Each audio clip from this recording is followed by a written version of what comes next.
Wat 'n groot lekkerte om jou weer vandag te groet in die wonderlike naam van ons Here Jesus. En baie welkom te sê hier by ons Lewelig dagstukkies, dag 327. En ons tema van vandag is van harte doen. Psalm 98 vers 4 en 5. Juig tot eer van die Here almal op aarde. Wees vrolik, juig en sing. Sing tot eer van die Here met begeleiding van die lier. Speel op die lier en sing. As jou lied en jou doen uit die hart kom, sal iemand se hart daarop antwoord. Van harte doen. Dis een ding om met jou kop te sing. Jy ken die woorde, jou die noot, jy klink en lyk selfs professioneel. Maar dis 'n heeltemal 'n ander storie om met jou hart te sing. Dis daai diep rou emosie wat uit die hart oorborrel, wat nie omgee vir perfeksie nie, maar wat die hart se dankbare praat in melodie oordra. Ek onthou my ou kamermaat op Waarstie. Die man was aanvanklik 'n monotoon. In die kerk het hy so op een noot gesing, maar met 'n passie, met sy oë toe en sy hande in die lug. Eers ek so 'n bietjie skaam gekry, maar toe eendag het dit my getref. Dis die mooiste klank ooit. Want hy het dit met sy hele hart gedoen, vanuit 'n plek van oorloop dankbaarheid. Hy het nie gesing vir applous nie, hy het gesing tot eer van God. Verlang in my lewe het ek ook geglo dat ek nie mooi kan sing nie. En dan sit ons later met 'n mond wat toe is, 'n hart wat vol is en 'n loflied wat nooit die lig sien nie.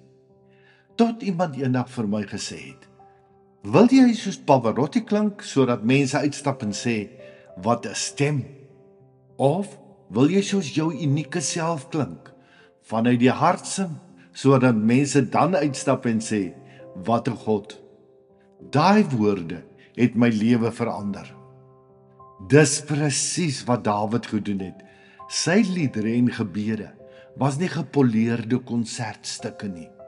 Dit was hartegoed, soms rou, soms bly, soms kwaad, soms stikkend, maar altyd eg. En dis hoekom dit nog vandag voortleef en ons harte raak. Meer nog, God stel ook nie belang in 'n hart wat perfek klop nie, wel in een wat rou, eerlik en opreg klop. Dink daaroor, enigiets wat uit jou hart kom, sal ander harte aanraak. Of dit nou sing is, of kos maak, praat, skilder, werk, dink ensovoorts. Kopgoed is netjies, georganiseerd, planmatig en beslis ook nodig. Maar dit kan soms koud, klinies en sonder hart wees.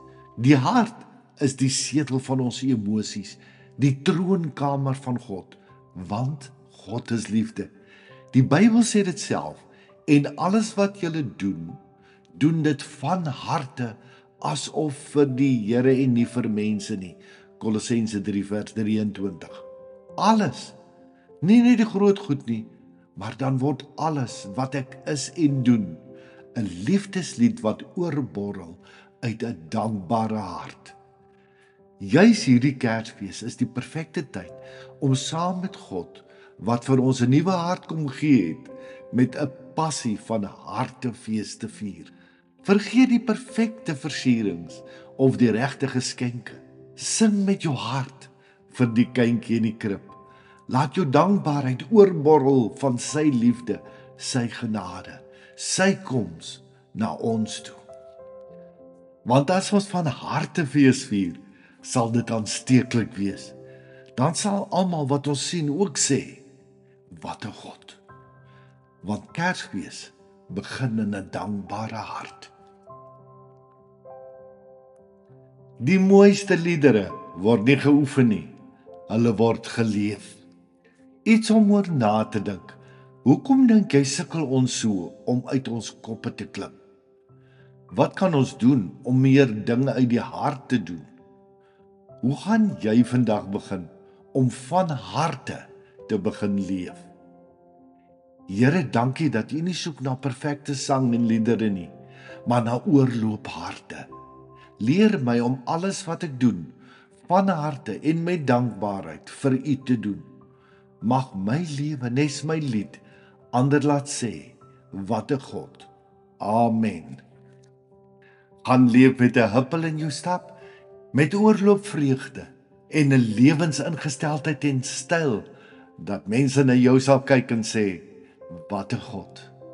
Mag die Here jou ryklik seën. Liefde groete, Shaal.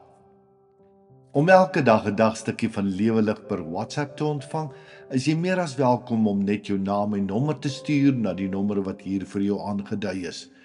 Jy is ook meer as welkom om ons Lewe Lig Gemeenskap Facebookblad en ons Lewe Lig Gemeenskap YouTube kanaal te besoek. Shalom.